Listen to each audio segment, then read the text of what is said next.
குட்டீஸ் ப்ளீஸ் அப்படியே சேனலுக்கு ஒரு லைக்கும் சப்ஸ்கிரைபும் பண்ணுங்க. பக்கத்தில் இருக்கிற பெல் ஐக்கானையும் ஒரு தட்டு தட்டி விட்டுருங்க. அப்போதுதான் நாங்கள் போடுற வீடியோவை நீங்கள் தவறாமல் பார்க்க முடியும். வாங்க கதைக்குள்ள போகலாம். ஒரு நாள் காலையில் ஒரு மரத்தின் மீது சேவல் உட்கார்ந்து கொண்டிருந்தது. இனிமையான காலை பொழுதை அனுபவித்துக் கொண்டிருந்தது.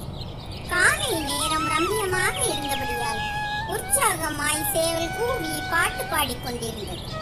இதை கேட்ட நரி ஒன்று அங்கே வந்தது. நரிக்கு சரியான பசியாக இருந்தது. கொழு கொழு என்று இருந்த அந்த சேவலை பிடித்து தின்ன ஆசைப்பட்டது அந்த குள்ளநெறி. ஆனால் சேவல் மரத்தின் மீது இருந்தபடியால் அதை பிடிக்க முடியவில்லை. ஆதலால் ஒரு தந்திரம் செய்து பிடிக்க நினைத்தது. உடனே சேவலை பார்த்து, சகோதரனே வணக்கம். ஒரு நல்ல செய்தியை நீ கேள்விப்பட்டாயா? பறவைகளுக்கும் மிருகங்களுக்கும் ஒரு சமாதான ஒப்பந்தம் ஏற்பட்டு விட்டது. இனி ஒருவருக்கொருவர் சண்டை போட்டுக் கொள்ளக்கூடாது. அன்பாய் நடந்து கொள்ள வேண்டும். சகோதர மனப்பான்மையை வளர்க்க வேண்டும். நீ கொஞ்சம் கீழே வாயேன்.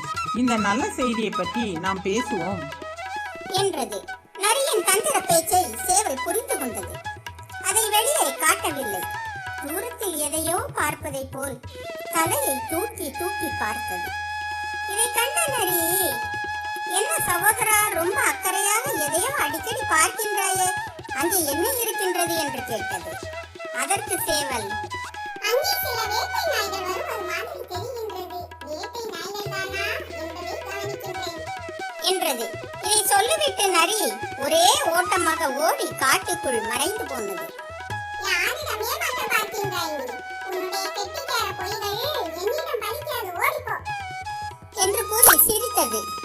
கெட்டிக்காரன் புழுகினாலும் அது புத்திசாலியிடம் வெளிப்பட்டுவிடும்.